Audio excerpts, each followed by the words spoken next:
Di masa kini, iblis dengan wajah cantik telah turun ke bumi dengan tujuan melahap jiwa-jiwa manusia. Salah satu di antaranya adalah Kanan, iblis yang sangat menyukai makanan. Di sana, ia mendatangi sebuah sekolah guna memakan jiwa-jiwa muda.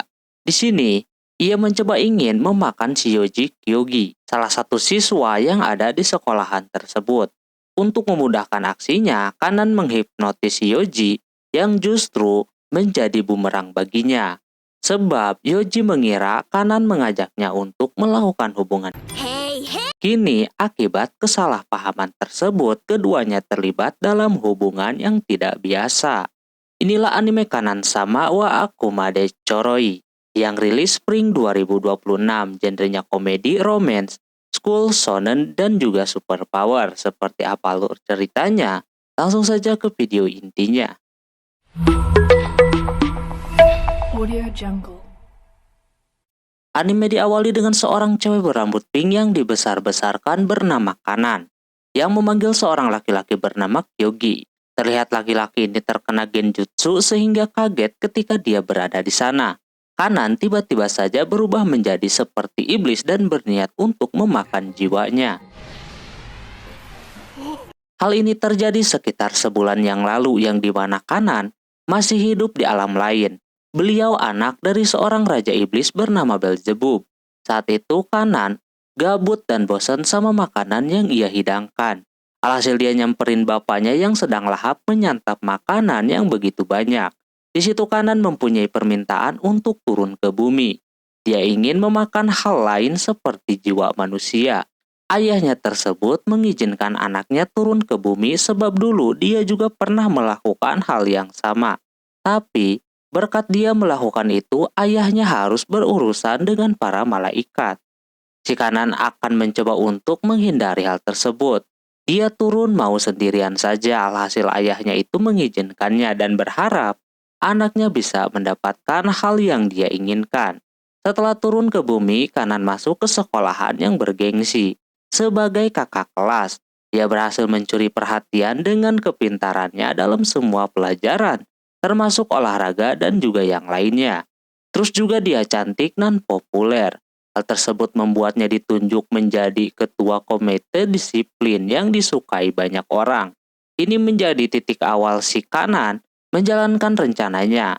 Pagi yang cerah, anak-anak sekolah pada berdatangan. Dirinya sudah berada di sekolahan sedang memantau anak-anak yang lain. Karena dirinya berasa bisa mengatur semua murid karena dirinya adalah komite disiplin, jadinya Kanan melihat anak-anak tersebut adalah makanan untuknya di masa depan. Dia sedang menunggu perkembangan anak-anak itu biar jiwanya enak dimakan. Pagi itu dia ingin sekali nyobain makan. Pas dia telaah, Kanan melihat ada satu orang yang bernama Kyogi yang memiliki jiwa berbeda dengan anak-anak yang lain. Sehingga Kanan pun membuatnya terkena genjutsu miliknya biar datang ke hadapannya. Setelah dia berada di tempatnya si Kanan, Kyogi merasa aneh mengapa dirinya tiba-tiba berada di tempat itu dan berhadapan dengan cewek Tobrul. Di sana Kanan berubah menjadi layaknya iblis dan bilang bahwa dia akan menyantap jiwanya. Namun bukannya takut, Kyogi justru senang mau dimakan sama senpainya tersebut. Dia sangat menantikan dan malah muja-muja kayak begitu. Dia mikirnya kalau si Kanan ini sedang bercosplay. Karena digituin kagak bikin si Kyogi takut, jadinya Kanan mau melakukan hal yang lebih gahar lagi. Tapi Kyogi malah menjadi-jadi, dia sampai membuka bajunya kayak begitu. Karena udah nantangin mau ke hal yang lebih horor. Tentunya Kanan tidak habis pikir sama ini anak yang bisa menekan dirinya. Sampai pada akhirnya karena Kyogi terus mendekatinya dan bilang kalau dia suka sama si Kanan, jadinya dia menyerah. Kagak mau melakukan sesuatu dan Kyogi mengajaknya buat pacaran terlebih dahulu saja. Atau bisa dibilang tahap awal biar cinta mereka tumbuh. Lantas, dia merasa aneh dan malah diterima pula tembakannya tersebut. Lalu si Kyogi pun pergi dari sana.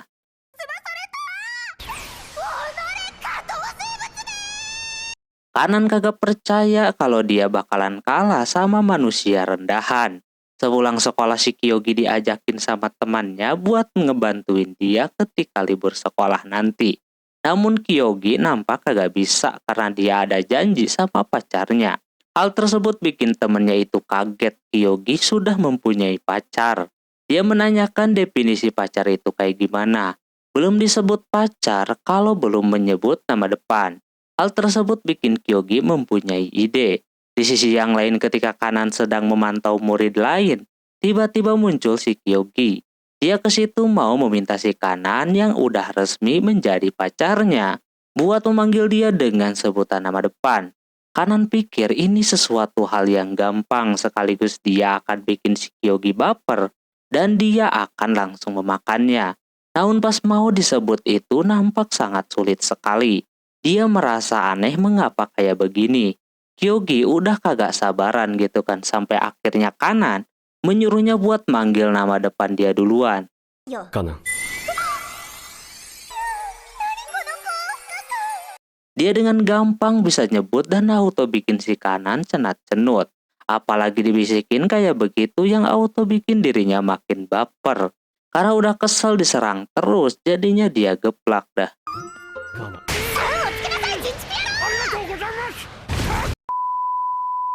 Lalu dia memutuskan buat pergi dari sana. Sebelum pergi Kanan akhirnya bisa memanggilnya dengan nama depan. Walaupun Kanan terkena serangan lagi. Setelahnya di tangga dia melihat ada sepasang kekasih yang lagi bermesraan. Karena dia seorang komite disiplin jadi dia mengusir keduanya biar kagak romantis-romantisan di dalam lingkungan sekolah. Padahal dia sendiri aja kayak gitu.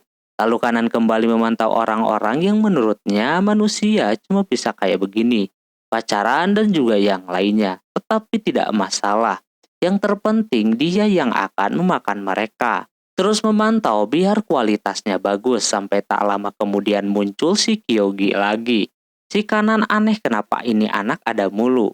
Kyogi sebagai pacarnya pengen menciptakan banyak momen bareng si Kanan. Jadinya dia ngajakin ke tempat yang mungkin gak bakalan terlupakan. Si Kanan otaknya udah ngawur gitu kan. Dia berpikir bahwa si Kyogi ini ngajak buat melakukan ahem-ahem. Padahal dia cuma ngajakin ke taman doang. Atau ke bioskop gitu kan untuk dijadikan jalan-jalan pertama.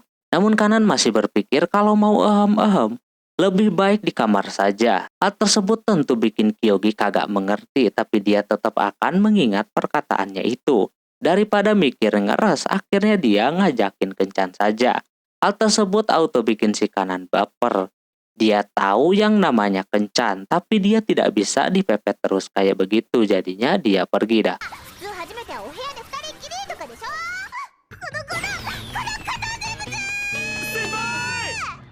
Singkat cerita pas jam pelajaran sudah usai, orang-orang pada pulang.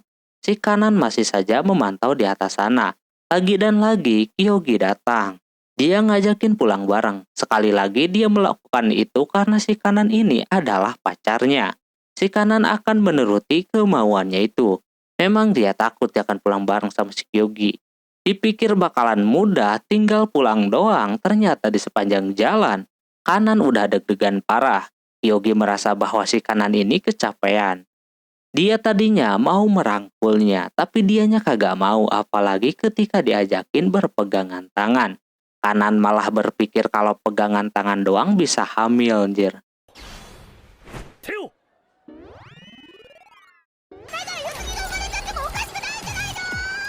Alhasil tangan si Kyogi diikat macam itu, bukannya komplain. Kyogi malah seneng banget, karena memang orang ini masokis banget sama hal-hal yang kayak begitu. Hal tersebut bikin orang-orang merasa aneh dengan kelakuan si Kanan ini. Tapi sekali lagi si Kyogi malah kesenangan kayak begitu. Yang auto bikin Kanan tidak tahan dan langsung saja pergi meninggalkan si Kyogi. Dia pikir Kyogi udah berhasil dia tinggalkan. Namun karena dia mengikatnya di tangan, jadinya itu anak terseret di sepanjang jalan. Bukannya sakit-sakitan Kyogi malah happy. Mumpung masih di taman, Kyogi ngajakin nongkrong terlebih dahulu. Tapi ini anak mikirnya malah yang lain sehingga pas tahu cuma makan kroket doang, Kanan langsung terdiam. Dia sedikit aneh mengapa makan beginian di tempat itu. Menurut Kyogi ini kroket yang paling enak. Apalagi keinginannya itu makan kroket sama sang pacar. Dia menjelaskanlah kenapa kroket ini enak dan lain-lain. Sehingga di sana bikin si Kanan tertawa melihat kelucuan si Kyogi. Melihat Kyogi sudah menjelaskan panjang lebar, akhirnya dia mau memakannya. Pas dia makan itu, にはいいかな。 memang rasanya sangat enak sekali tanpa harus dipakein sausnya. Akhirnya dia mengerti mengapa si Kyogi sampai segitunya. Perasaannya tidak bisa bohong, tapi yang paling sedapnya lagi itu memang makannya bareng sama Ayang kayak begini. Kanan kembali mendapatkan serangan yang bikin dia salting. 可愛いなって。 Singkat cerita, diperlihatkan Raja Iblis yang sedang makan. Dia keinget anaknya yang ada di bumi. Dia khawatir sama anaknya tersebut. Tapi dia tidak bisa berhenti makan sampai tak lama muncul seorang pelayan bernama Ami. Dia orang yang mengurusi Kanan ketika masih bayi. Karena melihat tuannya sedang dalam masalah, jadi dia menyuruh si Ami saja untuk menyusul si Kanan ke bumi. Sementara itu Kanan baru saja bangun tidur. Dia akan menjalani hari seperti biasa, yaitu pergi ke sekolahan. Dirinya menggunakan pintu kemana saja biar langsung berada di rumah orang tua angkatnya. Pas keluar dari kamarnya itu, dia disambut sama emak bapak dan adiknya. Ini juga terlalu dibesar-besarkan ya guys ya emaknya. Kanan menggunakan sihir biar satu keluarga itu menganggap kalau si Kanan ini adalah anak pertamanya. Ketika mau berangkat ke sekolah, dirinya berpamitan terlebih dahulu. Kelihatan banget pada senang sama si Kanan. ありがとう、カナンちゃん。 この家族に Namun tak lama mereka kembali sadar dan mempertanyakan kapan ya mereka mempunyai anak perempuan gitu kan. Alhasil si Kanan menggunakan sihirnya kembali biar pada kagak sadarkan diri. Kanan harus menggunakan sihir itu secara rutin biar bisa tinggal di sana terus. Pas dia keluar dan mau memulai hari, muncullah Kyogi yang membuat hari si Kanan menjadi berubah. Dia mengetahui rumah si Kanan dari wali kelasnya. Identitas si Kanan sudah terbongkar dan sekarang mau nggak mau dia harus berangkat bareng. Kanan ngajak lomba lari kayak gitu.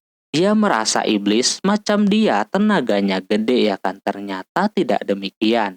Beliau ini berat sama yang lain jadi lambat. 人間なんかとは比べ物に。なら、 Pada akhirnya dia kecapean dan bisa disusul sama Kyogi. Dia tidak sadar diri kalau kelemahannya adalah stamina. Melihat si Kanan kecapean bikin si Kyogi sedikit khawatir. Dia rada salah dengar omongannya si Kyogi ini. Yang dia dengar itu manggil si Kanan dengan sebutan istri. Tentunya dia kaget, terus melihat dia kecapean, Kyogi memberinya air putih. Dia juga memintanya sedikit. Awalnya Kanan kagak ngeh kalau dia pengen minum juga, padahal bisa jadi itu adalah ciuman secara tidak langsung. Tak lama kemudian pas sadar itu dirinya langsung meminum semuanya. Setelah itu terlihat Ami sudah berada di bumi. Dia juga udah mau deket sama sekolahannya si Kanan. Ketika melihat si Kanan, Ami auto mendekatinya, tapi Kanannya sendiri malah langsung membawanya ke ruangan komite disiplin. Dia mempertanyakan kenapa si Ami berada di sana gitu kan. Tentunya ini lebih dibesar-besarkan lagi ya guys ya karakternya. Dia ke sana atas permintaan dari tuannya. Si Kyogi juga ikut-ikutan ke dalam juga. Dia berasa was-was karena takut si Kyogi menjadi mangsanya. Karena menurutnya si Ami ini adalah seorang sukubus yang ngegas siapa aja, jadinya dia mau melindungi si Kyogi. Ami mempertanyakan siapa cowok ini. Tanpa basa-basi di sana Kanan mengatakan bahwa dia adalah pacarnya. Ami agak shock di sana, tapi malah dia nawarin buat 2 lawan 1. Tentunya si Kanan tidak mau, baru diomongin kayak begitu si Ami makin menjadi-jadi dan mau nyicip si Kyogi ini. Ketika si Kyogi dirayu-rayu sama si Ami pun Kyogi tidak mau. Dia hanya milik si Kanan seorang. 何千年も生きて何こじらせてんすか。 Masalah belum selesai sampai di situ. Si Ami yang ditinggal sebentar langsung berulah, yang dimana dia memakan jiwa-jiwa murid yang ada di situ. Terlihat mereka memasang muka keenakan. Udah jelas ini pada tertarik sama asetnya. Sehingga akhirnya sama si kanan pun diikutin dan sampailah. Kalau kayak gitu disebutnya apa anjir? Intinya kayak lagi bete lah si wali kelas auto kabur sejak ketahuan itu. Kanan memarahinya karena memakan jiwa manusia yang kini sedang dijagain sama si kanan. Biar kualitasnya bagus. Dan kini malah dia makanin. Dia sendiri saja yang ngejagain belum nyobain makan ya kan. Si Ami memberikan penjelasan mengapa dirinya memakan orang-orang itu. Dia melihat orang yang baik sama dia bukannya dikasih sesuatu yang baik juga. Ami malah memakan jiwanya. Tapi kanan memaklumi si Ami. Karena memang dia orangnya demikian dari dulu. Terus kanan keinget sama si Kyogi, apakah dia melihat si Kyogi istimewa juga? Apakah dia ingin memakannya juga gitu kan? Si Ami masih merahasiakannya. Hal tersebut bikin si kanan kepikiran bagaimana kalau semisal si Kyogi menjadi incaran si Ami selanjutnya. Akhirnya setelah ia pikir-pikir, kanan mempunyai ide. Dia mengatakan kepada si Kyogi kalau ada yang mengganggu lingkungan sekolah, dia harus membantunya. Dia siap-siap aja. Dikala kanan membutuhkan si Kyogi kagak disukai banyak wanita. Ini malah para wanita yang ditolongin sama si Kyogi langsung pada suka sama ini anak.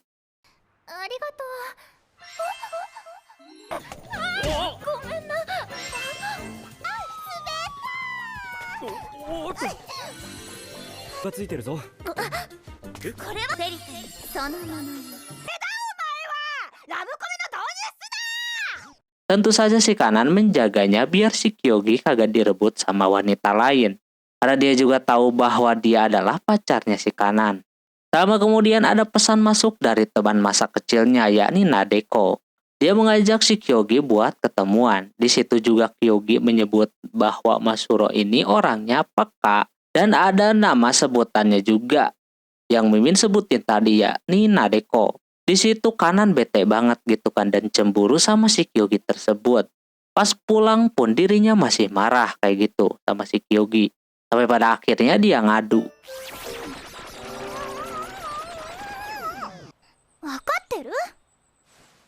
Melihat si kanan marah kayak begitu malah bikin imut katanya. Pada akhirnya kanan pun bisa dijinakan dengan dielus-elus kepalanya. Kanan udah kagak bisa melawannya lagi. Di sisi lain, Ami melihat kemesraan keduanya. Ini kalau dilaporkan sama bapaknya bisa berbahaya. Melihat si kanan senang, bikin dia tidak tega karena dia sendiri mempunyai mainan juga, yakni wali kelasnya si kanan.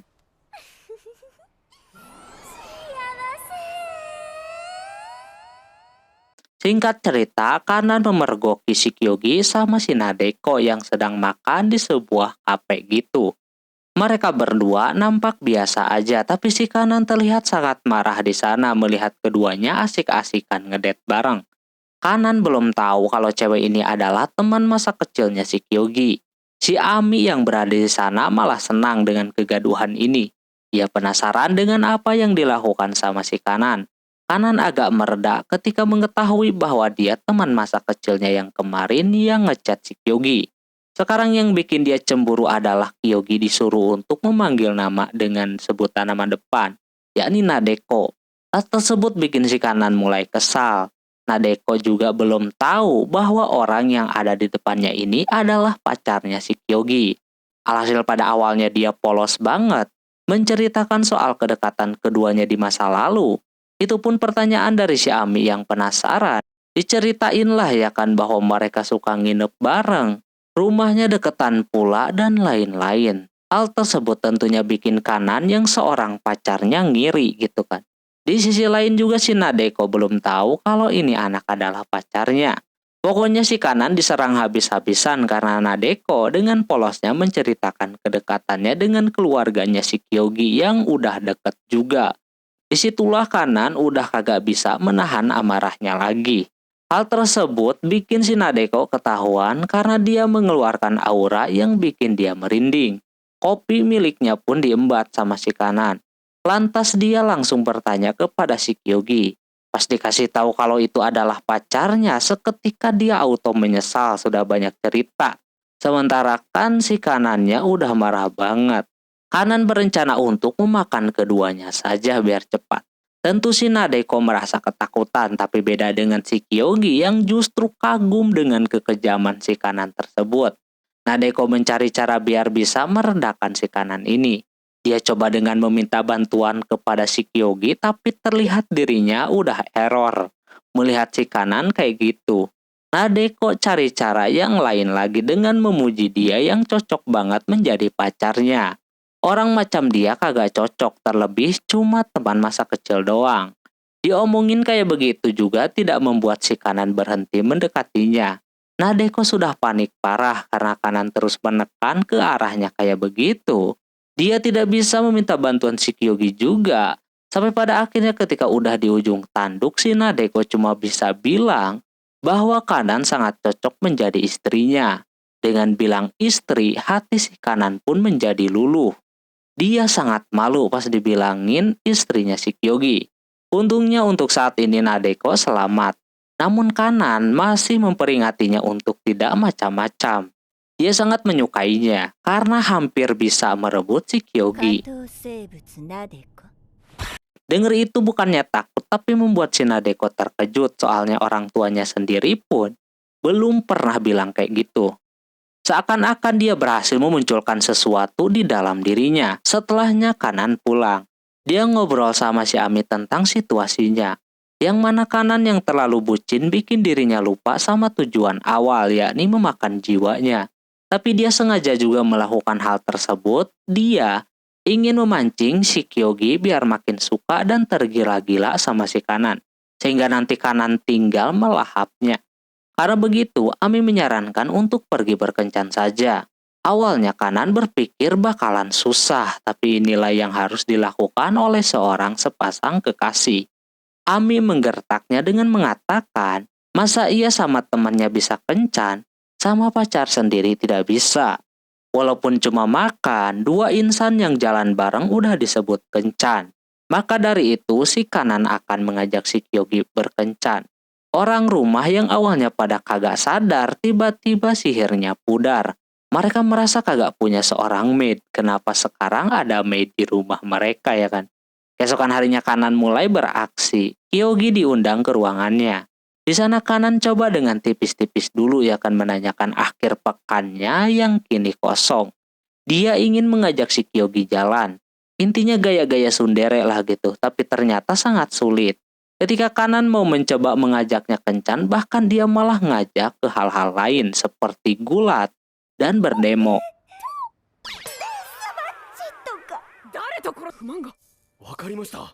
Karena si Kyogi kagak peka juga, akhirnya si Kanan marah dan langsung mengatakannya secara lancar bahwa dia ngajakin kencan akhir pekan nanti. Mereka ketemuan di stasiun kereta pada jam 11 siang lalu dia pun pergi. Kanan sangat malu dan juga deg-degan ketika mengatakan hal yang tadi itu. Ami langsung memberinya semangat karena sudah berani ngajak si Kyogi berkencan. Singkat cerita keduanya mulai berkencan. Kali ini kencannya di Sky Tower tertinggi di Jepang. Kyogi sangat kagum dengan tempatnya itu, bahkan ketika pas di atas dirinya sangat bahagia sekali.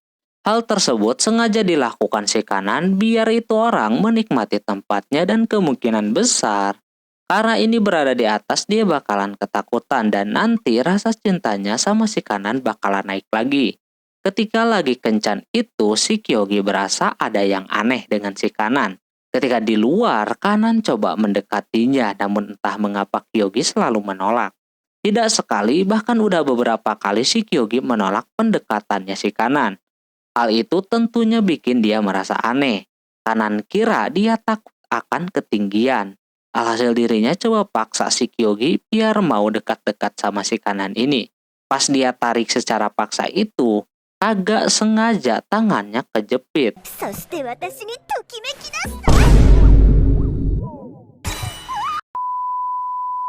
Dari situlah si Kanan baru ngeh bahwa dirinya kagak menggunakan bantalan. Kanan meminta si Kyogi untuk tidak ngomong padahal udah jelas dan Kyogi kagak bisa dikasih tahu. Kanan baru ngeh kalau bantalannya ketinggalan.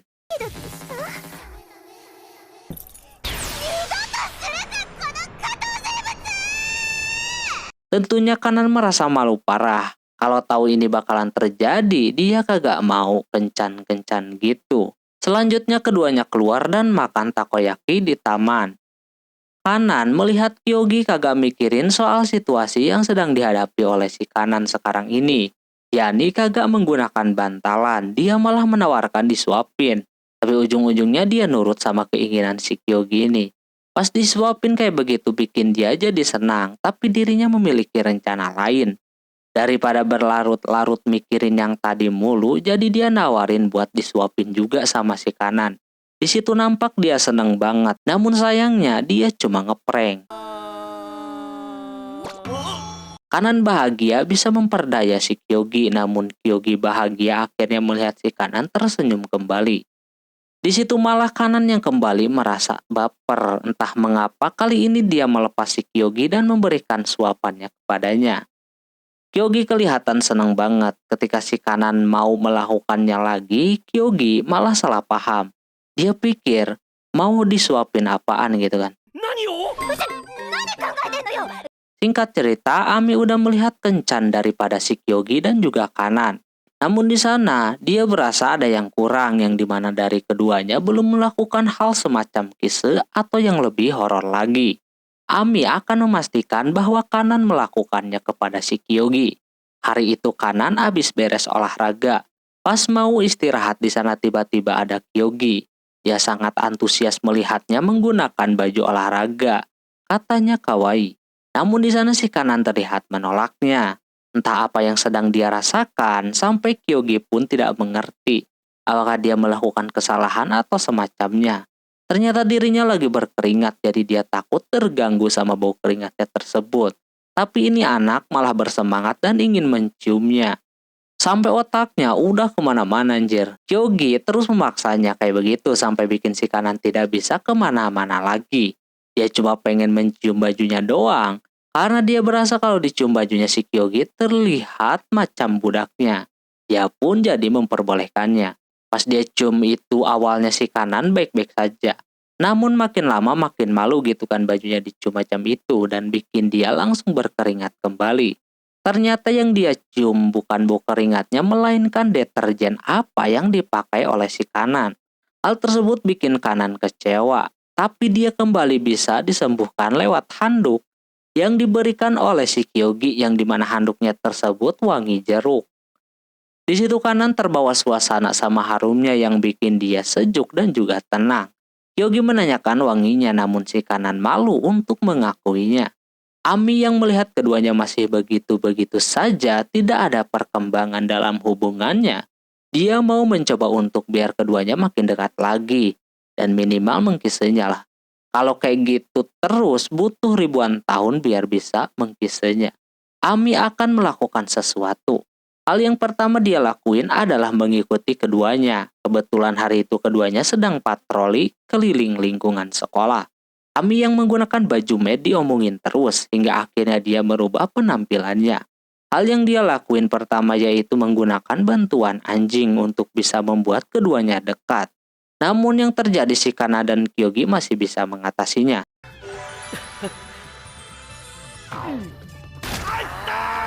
Karena belum sukses si Ami mau menggunakan rencana B, yang dimana dia menggunakan banyak berbagai cara biar keduanya makin nempel, tapi sayangnya udah dicoba beberapa kali, tidak membuat keduanya kunjung dekat.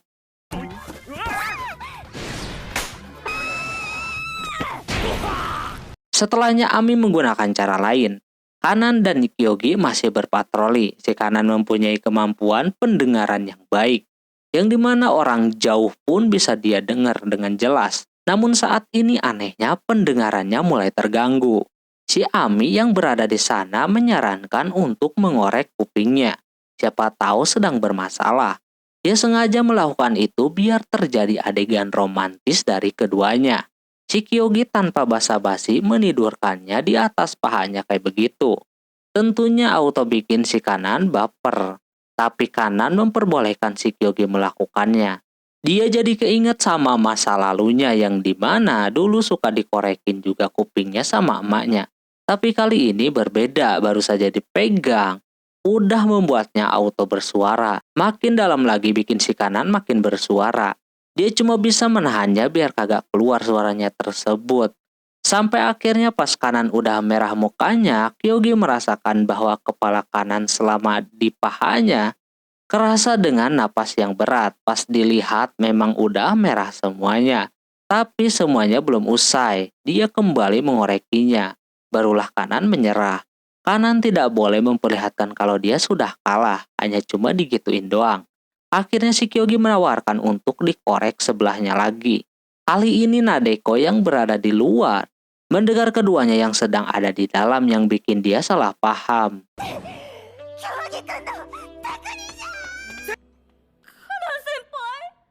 Setelahnya Ami menggunakan cara lain, yakni dia berenang di ruangan komite. Dia sengaja mematikan AC-nya biar si kanan yang sedang mengerjakan tugasnya tidak fokus dan ikut berenang dengannya. Tak lama kemudian muncullah si Kyogi.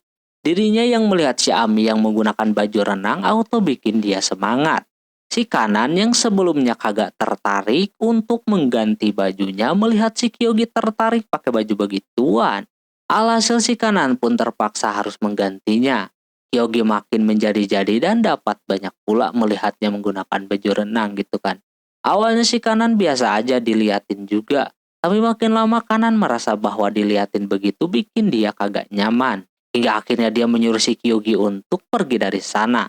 Kyogi mengikuti keinginan si kanan ini, namun yang terjadi dia malah terpeleset dan masuk ke dalam kolam balon tersebut. Dan yang lebih parahnya lagi, Kyogi masuk ke dalaman bajunya. Auto kena geplak lagi dah. Si kanan kali ini yang akan keluar, tapi dia malah ikut-ikutan terpeleset juga dan jatuhnya di atas si Kyogi. Ami memanfaatkan kedekatan keduanya dan selanjutnya mereka berdua melakukan hal yang lain, tapi keduanya menolak. Rencana si Ami masih belum juga berhasil, hingga pada akhirnya karena dia kesal kagak berhasil mulu, akhirnya dia pun melemparkan kasur ke arah keduanya yang sedang berada di luar. Dia paksa tekan-tekan macam itu. Kyogi yang menahan tenaga si Ami udah tidak tahan lagi sehingga pada akhirnya karena Ami terus menyerang, akhirnya hidung keduanya saling bersentuhan. Kanan yang udah hilang kesabaran, dia berhasil menghempaskan si Ami kayak gitu. Si kanan tentunya langsung marah banget sama si Ami dan mempertanyakan apa yang telah dia lakukan kepadanya. Ami cuma pengen hubungan keduanya menjadi lebih dekat dan bisa melakukan macam kise dan juga yang lainnya itu doang. Sementara itu, si Kyogi malah sibuk dengan hal yang telah terjadi. Hampir saja dia mendapatkan petis baru. Setelah itu pas si kanan beres mengerjakan tugasnya sebagai komite disiplin, si Ami mengatakan bahwa kanan tidak memiliki daya tarik tersendiri. Terbukti si Kyogi tidak pernah melakukan apapun kepadanya. Kanan tidak terima kalau si Ami bilang macam itu. Banyak kok murid-murid yang memujinya. Dianya aja yang kagak caper. Sama si Ami ditantang, apa bener dia mempunyai daya tarik? Targetnya siapa lagi kalau bukan Kyogi? Pulang sekolah, Kyogi ke ruangan komite disiplin. Di sana dia melihat si kanan yang sedang tertidur. Kanan pura-pura tidur biar bisa memancing si Kyogi. Terbukti belum apa-apa si Kyogi sudah tertarik dengan si kanan yang sedang tidur. Katanya sangat kawaii. Dirinya tiba-tiba saja membuka bajunya yang dikira mau apa, ternyata dia pria baik-baik.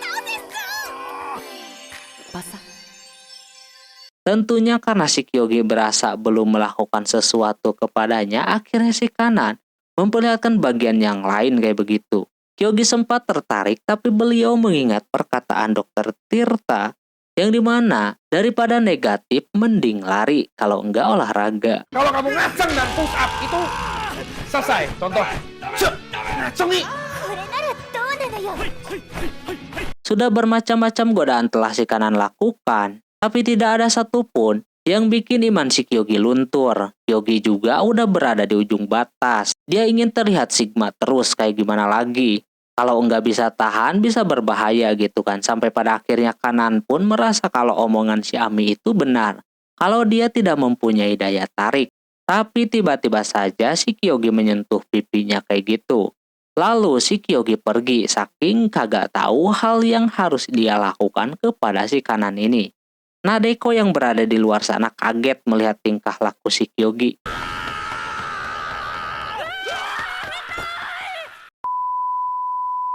Ini kali kedua dia dikejutkan sama si Kyogi dan juga Kanan.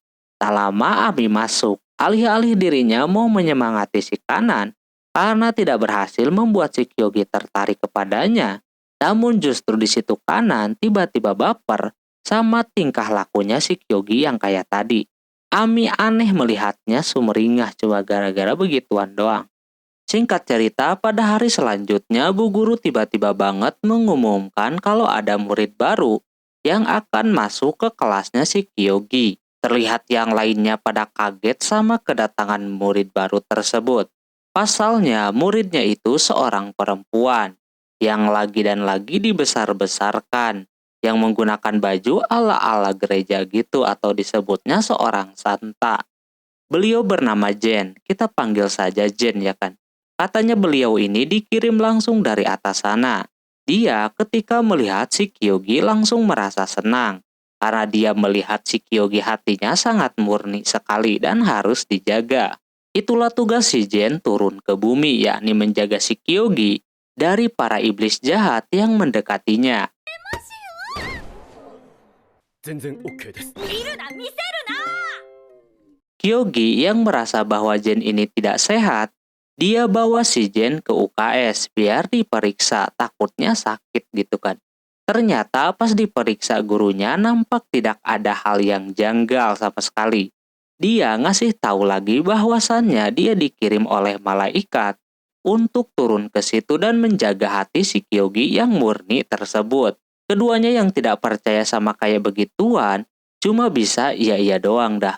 Karena tidak mau ribet, gurunya itu malah mempercayai si Jen dan mengatakan kepada si Kyogi kalau obatnya biar orang ini bisa berhenti, yaitu biarkan dan dengarkan ocehannya sampai puas. Setelah itu si Kyogi penasaran gimana caranya dia bisa terhindar dari para iblis yang dia maksud. Di sana si Jen mau ngasih sesuatu biar dia tidak dideketin iblis jahat. Biasanya menggunakan air mata Gunung Fuji. Namun karena airnya habis, dia mau ganti sama air liur yang akan dia cipratkan tersebut. Tentu saja di sana Kyogi merasa jijik dengan apa yang akan si Jen lakukan kepadanya. Namun di satu sisi gurunya malah membiarkan keduanya kayak begitu anjir. Kanan yang sedang jalan di lorong sekolah mendengar keributan di UKS. Karena penasaran jadinya dia masuk dah ke dalam dan kaget mereka berdua kayak sedang bermesraan. Sebagai komite disiplin, dirinya kagak terima ada hal yang kayak beginian. Pas dibuka kaget isinya si Kyogi dan juga Jen yang sedang dalam posisi nyaman. Kanan udah mau motong-motong aja ya kan, di situ Kyogi ngadu dan meminta pertolongan si Kanan soalnya dirinya lah yang diserang. Terus tiba-tiba aja si Jen yang tadinya aktif tiba-tiba jadi lemes kayak pengen berak begitu. Pas dicek sama gurunya nampak dia cuma kelaparan doang. Alhasil dia dikasih MBG banyak banget. Berbarengan dengan Kanan yang merasakan aura-aura positif di dalam tubuhnya si Jen. Dia takut kalau ada malaikat yang beneran turun ke bumi. Dia nanya langsung di sana ya kan, dan Jen memberitahunya kembali bahwa dia dikirim ke sana untuk melindungi si Kyogi. Kyogi masih kagak percaya, dia pengen bukti bahwa dia dari atas sana. Dia memperlihatkan sesuatu seperti tanda yang ada di dekat perutnya. Katanya itu tandanya kalau dia beneran kiriman dari atas sana. Kyogi masih mengira bahwa Jen ini lagi bercosplay doang. Di sana Kyogi kembali dikasih boba yang bikin si Kanan tentunya cemburu. Dia mengatakan bahwa Kyogi adalah miliknya. Seketika langsung malu di sana. Jen langsung curiga, dia kira si Jen udah ngeh bahwa si Kanan ini adalah iblis. Ternyata dia mengetahui kalau keduanya sedang jatuh cinta. Kanan menanyakan iblis macam apa yang sedang dia incar gitu kan. Pas dia keluarin fotonya kaget kalau orangnya sedang ada di depannya sekarang. Dia cepat-cepat memeluk si Kyogi dengan dalih melindunginya. Padahal mah bejat banget coy. Bahkan hati lembut dan polos macam dia kelakuannya udah kayak iblis. Jen langsung marah di sana dan kagak percaya disebut iblis sama si Kanan. Keduanya ribut di luar sana. Kyogi yang merasa diperebutkan merasa kalau dirinya populer banget. Sampai kayak begini. Jen kekeh akan mengajari si Kyogi biar religius dan mendapatkan tempat di surga. Lalu dia pun membawa kabur si Kyogi kayak begitu. Kanan yang melihat si Kyogi dipegang tangannya auto ngambek. Karena dia sendiri selama ini belum pernah memegang tangannya si Kyogi. Kejar-kejaran pun terjadi di sana. Secara terpaksa si Kanan kudu memegang tangannya yang dikata bisa hamil tersebut. Tapi ketika dia mau meraihnya, malah kagak ada orang, jir. Jen tersangkut sama pohon kecil bajunya. Jadi kagak bisa lari lagi. Mau dibantuin sama si Kanan, tapi ini anak kagak mau, jadi saling tarik-menarik. Yang bikin dirinya tergesek-gesek, teman-teman. Karena terus dipaksakan akhirnya sobek juga. Sebagai gantinya, area tertentu miliknya jadi sakit. Dia akan melepaskan si Kyogi hari ini saja. Esokan harinya si Kanan sudah standby melakukan pertahanan dengan si Ami. Takutnya si Jen datang untuk mengambil si Kyogi lagi. Senjata terus juga tembok pertahanan udah dia bangun. Namun sayangnya, udah ditungguin bahkan sampai bel pulang sekolah berbunyi pun, dia tidak kunjung datang juga. Alhasil karena kagak ada yang datang, Kanan sama Ami mencarinya dengan tujuan sekalian mau mengusirnya. Mereka berdua pergi ke bawah jembatan yang dimana di sana terdapat rumah yang terbuat dari kardus. Ini informasi yang didapatkan si Ami autopilot. Ketika disamperin sama keduanya, kaget. Dirinya macam kayak penasihat buat yang hilang arah atau mau tobat. Pasiennya seorang kakek-kakek di sana. Udah kelihatan dia datang ada maunya doang, ingin merasakan tidur di pangkuannya si Jen yang tebal tersebut. Dan bayarannya cuma ciki momogi doang, jir 1 biji yang disebut makanan ringan oishibo. Dia dibikin kaget dengan kedatangan Kanan sama si Ami. Kanan mempertanyakan mengapa dirinya kagak mencari si Kyogi lagi. Dan apa yang sedang dia lakukan di sana. Sekali lagi dia kayak bikin ala-ala penasihat gitulah bagi orang-orang yang hilang arah dan mau tobat. Jen bisa menunjukkan gimana cara tobatnya. Mungkin gitu ya, aku juga kagak mengerti dan itu pasiennya dah banyak banget jir yang mau tobat. Salah satunya adalah anak pang ini. Mereka udah kagak sabar untuk mendapatkan petunjuk dan kata-kata mutiara dari si Jen. Namun sebenarnya yang mereka cari bukan itu, tapi bisa merasakan tidur di paha si Jen yang super tebal tersebut.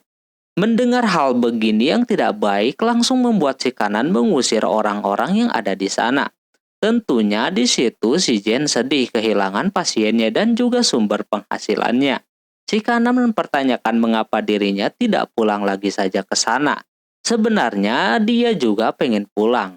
Tapi kagak tahu caranya, soalnya Jen kudu menyelesaikan pekerjaannya terlebih dahulu, baru bisa pulang.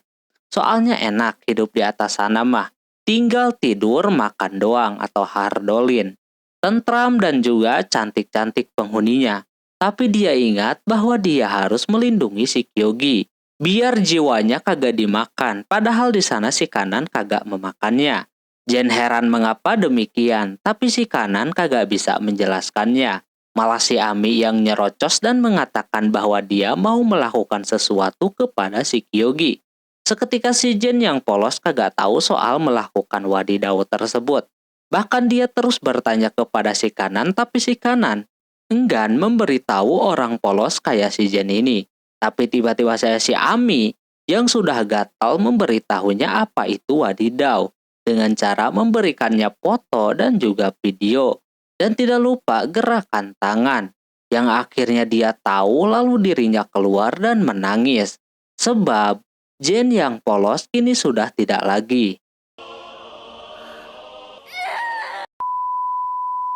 Besoknya di sekolah Jen masih memikirkan soal wadidaw tersebut. Yang auto bikin Kyogi merasa aneh sama si Jen yang kayak orang linglung begitu. Daripada mikirin Jen, di sana si Kanan akhirnya bisa memegang tangannya si Kyogi. Sekalian ngajakin pulang bareng. Singkat cerita, terlihat Kyogi dan Kanan yang baru datang bareng ke sekolahan dikejutkan dengan kedatangan si Jen, yang dimana dirinya menggunakan seragam sekolah pelaut. Si Kanan mempertanyakan kenapa dirinya menggunakan baju begituan. Si Jen tahunya kalau menggunakan seragam kayak begitu harus digunakan untuk sekolah. Kanan pun tahu itu, tapi seragam sekolah tersebut bukanlah macam itu. Ternyata dia memiliki tujuan lain, yaitu merayu si Kyogi, yang dimana dirinya sangat tertarik sama baju pelaut yang si Jen pakai. Katanya sangat kawaii dan juga terlihat fresh. Bukan cuma si Kyogi doang, mungkin orang lain juga menyukai seragam yang demikian. Melihat si Kyogi sudah tertarik dengan si Jen, bikin si Kanan marah. Dia langsung berubah menjadi iblis dan akan ngasih lihat bagaimana kalau iblis sedang marah. Dia ke tempat komisi disiplin, terlihat Kanan masih marah dengan situasi saat ini. Demi untuk membalas perbuatan si Jen tadi, si Kanan memakai seragam yang serupa juga. Siapa tahu si Kyogi bakalan suka melihatnya. Tapi dia merasa malu pakai begituan. Tak lama orang yang diomongin datang juga. Si Kyogi shock ketika melihat Kanan menggunakan seragam pelaut yang auto bikin dia tertarik dan nempel terus sama si Kanan. Di tengah dirinya sedang menikmati melihat si Kanan pakai seragam pelaut, terdengar suara si Jen di luar yang sedang mencari si Kyogi. Kanan seketika pengen langsung ngumpet, karena kalau dia ketahuan pakai seragam pelaut, bisa-bisa dikatain plagiat sama si Jen. Maka dari itu, dia mengumpat di dalam loker. Jen bersama si Nadeko. Harusnya si Kyogi ada di sana dan si Jen pun mencium baunya di ruangan tersebut. Di dalam loker nampak sudah terjadi drama karena loker itu sangat kecil ditambah si Kanan yang sangat besar, bikin mereka bersentuhan, bahkan si Kyogi sudah tidak tahan lagi. Kanan memintanya untuk menahan diri. Kyogi sangat menyukai si Kanan menggunakan pakaian kayak begitu. Katanya kawaii, seketika dia langsung baper. Si Jen sebenarnya sempat membuka lokernya itu. Tapi di sana Nadeko menemukan Oishibo yang auto fokusnya buyar. Shin kembali kepada Kanan dan juga Kyogi.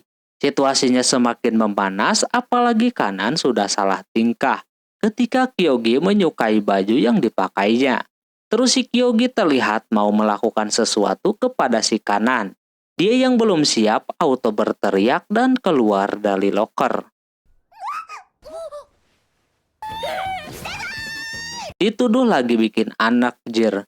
Ditambah lagi ada si Ami sama wali kelasnya pula yang muncul dari lemari sekecil itu. Setelah kejadian itu suasananya kembali normal. Namun hati si Kanan masih bingung setelah kejadian di loker itu. Dia mau masang ekspresi apa ketika dekat dengan si Kyogi. Sedangkan dia harus pergi ke sekolah hari ini. Benar aja baru juga keluar rumah, Kyogi datang menjemputnya untuk berangkat bareng ke sekolah. Ami yang berada di rumah mempunyai ide yang bagus hari ini. Mereka berdua naik kereta dan suasana keretanya sedang rame banget. Sehingga bikin keduanya hampir saja kena drama lagi. Kanan merasa kalau dia tidak harus tersipu malu. Wajar saja kalau ada kontak kayak begini dengan pacar. Di tengah situasi yang sedang gemeteran, si Kyogi tiba-tiba saja ngajakin bolos sekolah dan main ke suatu tempat. Di sana Kanan menerimanya dan mengajak Kanan untuk mencoba air laut. Nampak si Kanan ini sangat senang karena baru kali ini dia merasakan air laut. Dia yang tadinya happy, tiba-tiba terdiam. Kanan mengatakan bahwa si Kyogi cukup nakal juga, bisa bolos. Dan juga bawa-bawa si Kanan yang anak rajin. Terus dia menanyakan maksud dan tujuan si Kyogi membawanya ke tempat itu. Kyogi cuma mengatakan bahwa dia ingin menciptakan sebuah kenangan berdua dengannya. Kanan langsung connect dengan kisah yang kemarin. Di tempat sepi kayak begini menurutnya si Kyogi mau meneruskan yang di loker kemarin. Terus Kyogi mengajak Kanan untuk duduk di sampingnya. namun kanan sempat menolak. Dikata takut kotor duduk di sana, terlebih biar ada perlawanan juga. Namun tiba-tiba aja si Kyogi mengangkatnya lalu menaruh dirinya di atas pahanya. Seketika kanan langsung salah tingkah karena ini gendong ala-ala Tuan Putri. Kanan menganggap kalau Kyogi memang pria sejati. Mana ada cewek yang nolak diginiin. Dia kira si Kyogi mau beneran meneruskan yang kemarin itu. Kanan bener-bener belum siap mental pada saat itu dan tidak menyiapkan apa-apa. Ternyata yang Kyogi lakuin, dirinya cuma mau selfie doang, padahal kanan sudah manyun semanyun-manyunnya.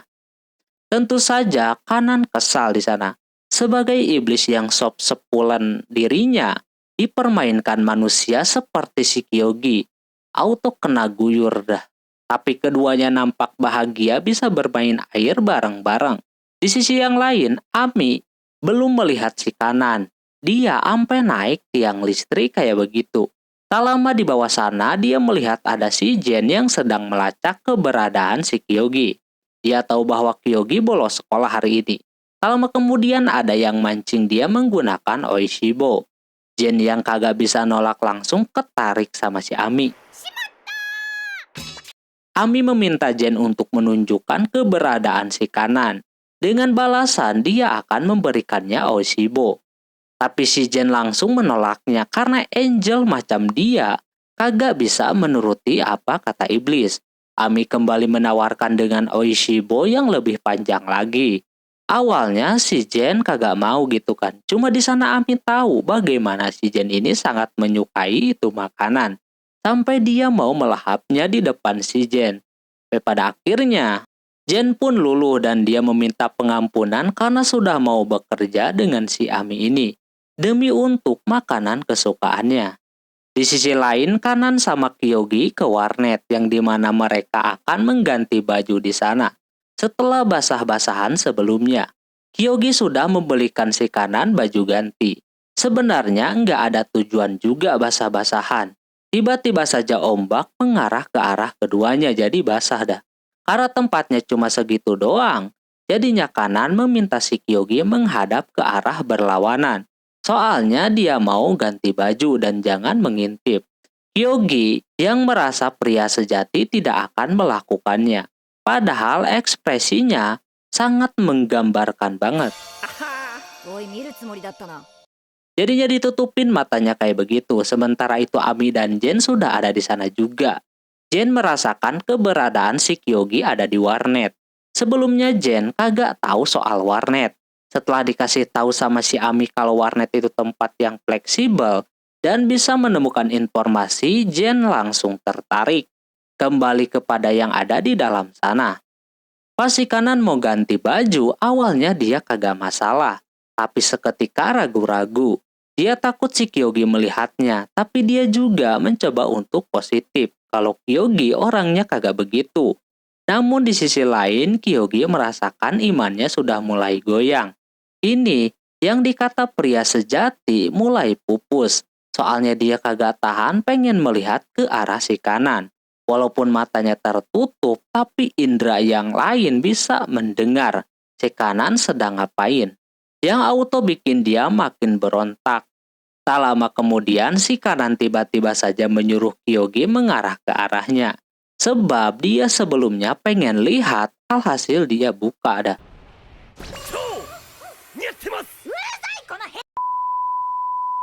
Bisa-bisanya ini anak ngebeliin baju kayak begitu Jer.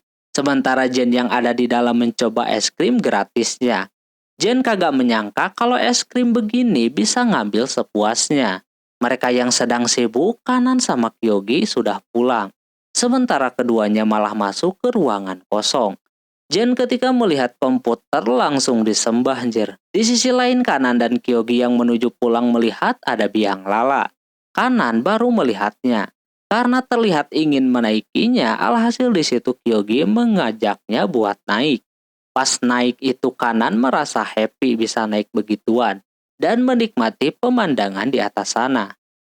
Terus kanan kembali menanyakan kepada si Kyogi tujuannya ngajakin bolos buat apaan. Kagak mungkin cuma pengen selfie doang gitu kan.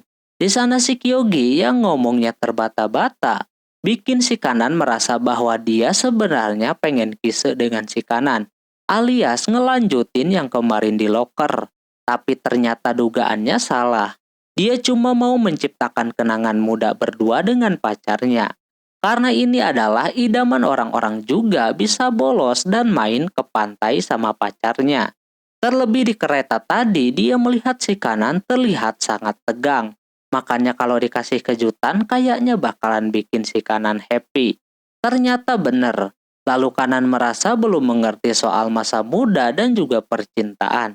Tapi yang pasti dia mengatakan kepada si Kyogi untuk terus mengejutkannya lagi. Dia sangat menyukainya. Mendengar respon si kanan yang demikian bikin Kyogi kesenangan. Dan biang lalanya bergoyang sampai-sampai kanan kehilangan keseimbangan dan jatuh ke pelukan si Kyogi. Ketika udah di posisi romantis, malah ada si Ami sama si Jen yang menyuruhnya buat dikeringkan. Dan juga Jen meminta si Kyogi untuk menjauh. Keromantisan keduanya pun jadi pudar. Kyogi bingung mengapa mereka bisa terdeteksi. Terus kanan duduk di sampingnya si Kyogi sambil menyender di bahunya si Kyogi. Sampai mereka turun.